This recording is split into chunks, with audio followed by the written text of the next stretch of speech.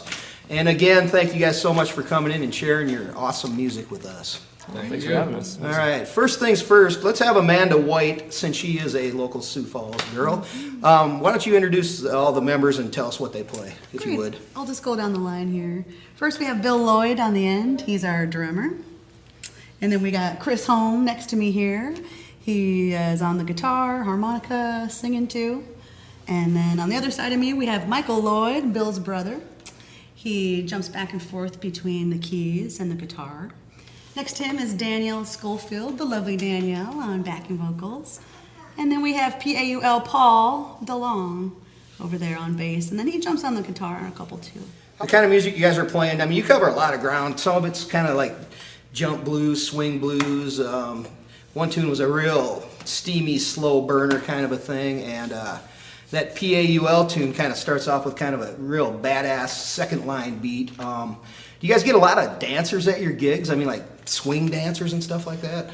I think whoever wants to come up in the front and dance, it's like the kind of music we play, it's very inviting to that sort of, I mean, it's not like specific swing dancers, it's just people who are at the show and you know, they get a couple of drinks and then they hear us play a kind of an up-tempo number, and then before you know it, like you got like a whole crowd of people up front, and that really like drives us to bring the energy up, which brings their energy up, so it's like a nice little sort of relationship between the crowd and the band, you know. Right. It gets pretty hot and sweaty by the end of the night, I imagine. Oh, yes.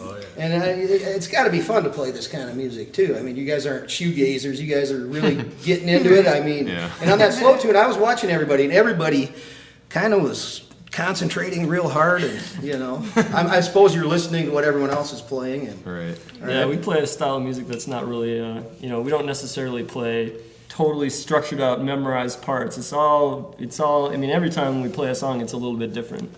So, you know, there's a lot of listening involved and a lot of just playing off each other involved. You know, sometimes songs will have a completely different structure from one gig to the next, and that's the way we like to do it. It keeps it interesting rather than go up there and just have a memorized set that you play every night that's the same and that you try to just exactly replicate. So I noticed you had several different lead singers.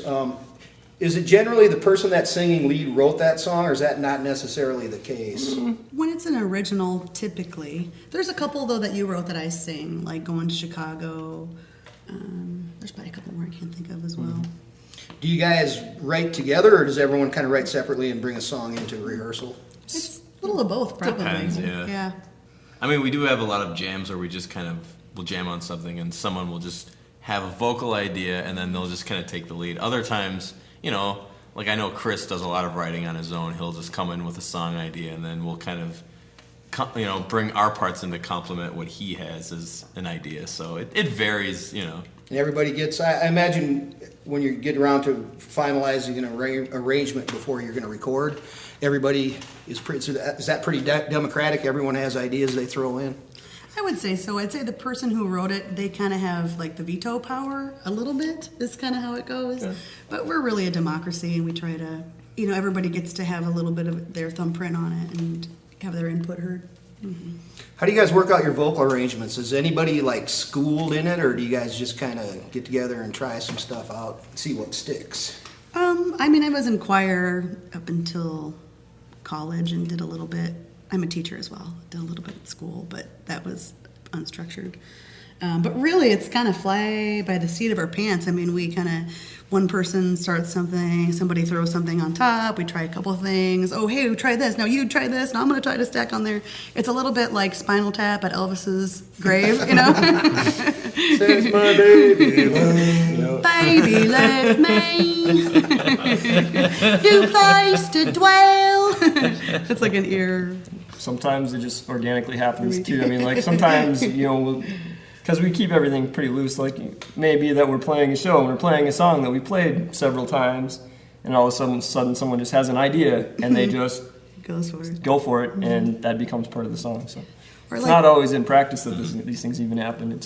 I like to surprise Danielle sometimes and do a different harmony on things. And she looks over at me like, oh yeah. Yeah, like the other day on that one song. I can't even think of it right now. Yeah, I just tried something different, and you looked over, you're like, yeah, that's good, that works. Yeah, make a note of that for next time.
You are listening to the White Wall Sessions Radio.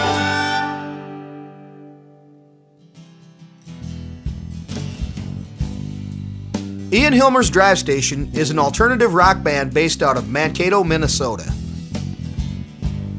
Fronted by Ian Hilmer on acoustic guitar and vocals, the band is Scott Yankee on bass, Neil Gunn on keyboards and accordion, and Pat Dalton on drums. In the West. Inspired by the sights and sounds of the road, Ian's songwriting teeters between the sorrow of missing home and the rejuvenating feeling of travel. Ian Hilmer has 5 albums released to date, including his most recent release, 2015's Drivestation, recorded by and named after the group. Won't last. I got my hands up.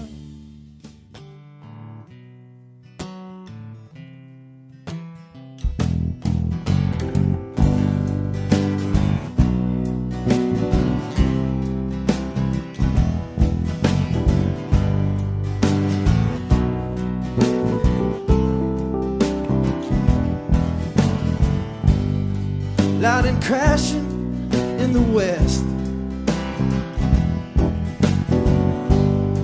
bringing the rain at last. Well, at first we feel blessed, but the feeling won't last. Well, I got my hands up. I've got my hands up on a beach of white, just a grain of sand, trying to hold back the tide. But I don't think I can. I've got my hands up. I've got my hands up. Yes, I give up.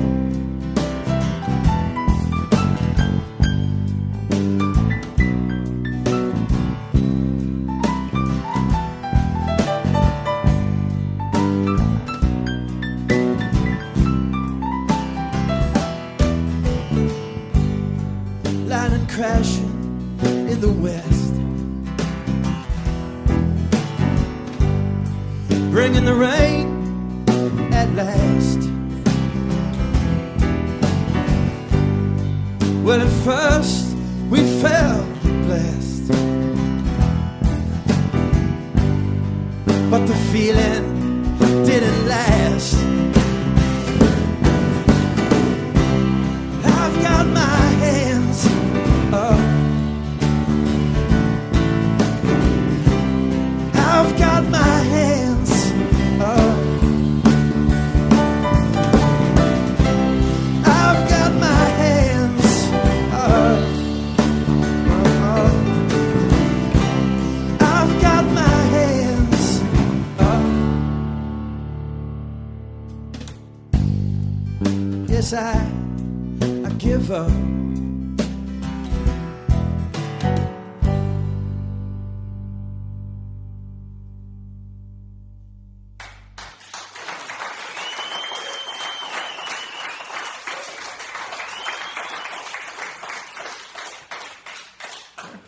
All right, once again, tonight on the White Wall Sessions, we are here with Ian Hilmer and Drivestation from Minneapolis. Once again, we want to thank you guys for coming in and sharing some really cool music with us. Thank you. All right. So how about first things first here? We'll have Ian introduce each member of the band, tell us what the instruments they play. All right, well, right here is Neil Gunn. He plays keys and accordion, an all-around Scotsman. That's right. It's an international lineup here. We have Scott Yankee on bass guitar and Pat Dalton on the drums. All right, so how long have you had this 4 musicians in the lineup now? Well, actually, you could say 2 years now. Well, actually, longer. Yeah, but we spent a year doing another project and then a year recording this album. So now we're out promoting that. So a year with this lineup. But with Scott, the bass player, we've been playing for 20 years off and on. All right, how did you find these particular musicians? Well, I found him in college. Hey, where was that? Where were you working? Flyer on the dorm. Oh. I just lost a bunch of money at Mystic Lake. And I came home and there was a flyer. Nice. And then I knew Pat through other bands. and Neil through other bands. So I asked Ian, because he had played with the same musicians for a long time, recorded several albums with pretty similar lineups, and I kind of wanted to take his songs and been playing with him for so long. I kind of felt like I could put a band together for him, and I really wanted to. And he gave us a lot of control on his album, which is pretty rare for a singer-songwriter. So that was really cool. He let us kind of take the songs and do with what we want. So I think he likes it. I'm a nice guy. Well, that's Or cool. he trusts us, one of them two. I got to ask you, Neil, how long you been in America now? I've been here 5 years now, so. And do you have your papers? Yeah, we'll need to see a green card here before we can put you on TV. I was checked before I came in the door. Did you come over here actually to play music, or did you come over here to work? For a bunch of different things, but I guess the thing about moving to Minneapolis was, once I moved there, I was really surprised by just the music scene around there, and just a great number of musicians, and met some great folks to play with. So it's been a fun few years. All right, cool. Well, let's go around the horn here, starting with Ian. Did you grow up in a musical family, and when did you actually start playing music yourself? My father played country, so he made a 45 back in the 80s with Freddie Fender. So I grew up with him playing parties. And Where was this? Where'd you grow up then? Where was that? this? Was in Texas. Okay. But I've lived in Wisconsin, Minnesota most of my life. But yeah, other than that, I was actually raised with my mother, and she's not musical, but I stole her boyfriend's guitar and went to my room and learned how to play. And I always wanted to be in a band. That's from day one. So. Did you start writing music right away, or did you play covers and go that 16, route? I wrote my first few songs, and people were like, "Hey, you should play at this party," and I was too nervous. But they would force me to play, and that got me in front of people. So 16 was when I first started playing for people. Right. But I was 20 when I started getting paid for it, which was with Scott here.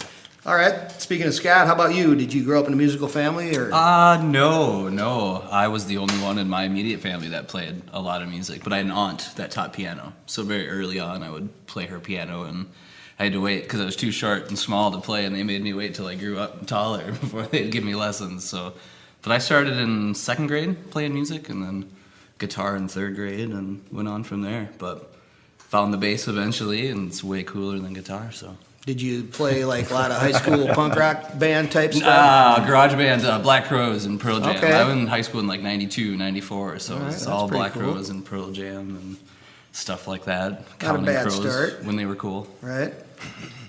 How about Pat Dalton? What did you do early on for music? Yes, my father and mother both were musicians and were touring around when they were younger through Nevada and California mostly, and then came back to the Midwest and had us. And so my father's a upright bass player, and he always encouraged music early on. So there was a old Slingerland kit that showed up when I was pretty young, and from there it was just good times. So it's always been drums for you, pretty much? It's always been drums for me. Yeah. All right, that's cool. If you have instruments around the house and you have kids, that makes musicians. That's the moral of the story, right? Yeah, Mm-hmm. It's true. They're going to pick them up. Yep. No question. You don't have to encourage them. They'll want to try it out, you know. All right, and last but not least, how about you, Neil? I started pretty early on in life. I guess my mum and dad loved music, but didn't play anything. My mum sang a lot, but I was very close with my grandfather, who was one of those people who could just pick up any instrument under the sun and play it. So I did an accordion strapped to me pretty early in life, and I've just been lucky enough to tour all over the place playing, and it's a real international language, music, whatever the language of the country is. So it's been a great experience playing music all over the place and meeting new people. When you were in Scotland, did you go over to England and play? Not too often. Pretty much just right there. A lot of playing in Scotland, a lot of playing in Ireland. I played some traditional Scottish and Irish type stuff as well. All over Europe and the US and Canada. Except England. Except England. All right, I'm not going to ask why that is. We're going to just leave that. It goes way back. We had a little vote for independence last year in Scotland, which unfortunately didn't quite go the right way. But did you think that was going to pass, or did you not? I was on a knife edge for a while. So within 10 years, it'll be an independent country. Right. So mark my words. All right. Cool. Well, you guys are out now touring around on Drivestation, the newest album. But before we get to that, this is not your first album release, Ian. No. So tell us a little bit about, some of the other ones. Or My first band was with Scott. It was called The Void. We did one album. We were all young, and It sounds like it. we did, yeah. what kind of music would you describe that as? Well, actually, people, when they hear it, we thought it would be a lot harder because the name was The Void. Mm-hmm. But it was mellow 3-chord songs with a heavy drum beat and some backups. But other than that, we did that for a while, and we did one album. We recorded, I think, a live one as well. Yes, we did record a live one. And then after that, the band had moved to Texas to form a different band, and I went on to a thing called the Wheat Kings, which I just kind of found musicians to play my songs, basically. And then I started a band called Stage Fright, which actually started as a bluegrass kind of setup with stand-up bass, and that morphed into a full band. We recorded an album with that called Kickin' Time Cross Country. I recorded another one called From Ourselves, and another live recording. Yeah, and I did that for a while. And then for a long time, I wasn't recording or didn't release any of them. I just recorded them. So I don't really have that many albums. So all these different lineups, though, were just different approaches to your songs that you've written? Some of these songs were recorded several different ways, with different through time. Like the title song, Drivestation, I wrote years ago, but I never felt right getting it on an album. Didn't fit on an album. It was always the one I pushed aside. And finally, with this group, we got it, I think.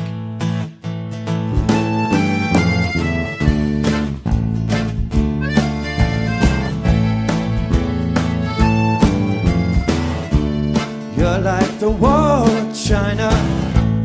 You're like the lean to Pisa. You're amazing. You're like the light from the stars. You're not like every passing car. You're amazing to me. Ooh. Don't try to hide it, be honest. I know you're terribly modest. You're amazing.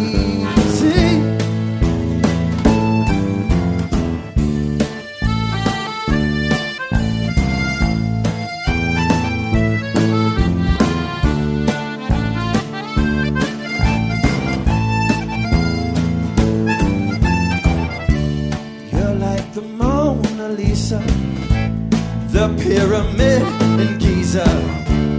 Simply amazing. The Taj Mahal at sunset. You are the verse I'll never forget. You're amazing to me. Ooh. Don't try to hide it, be honest. I know you're terribly modest. You're amazing.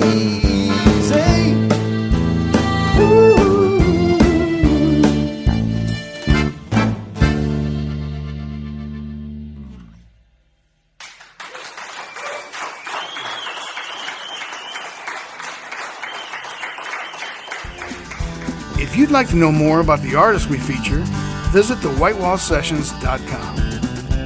The White Wall Sessions Radio is recorded and produced at Last Stop Studios in Sioux Falls, South Dakota.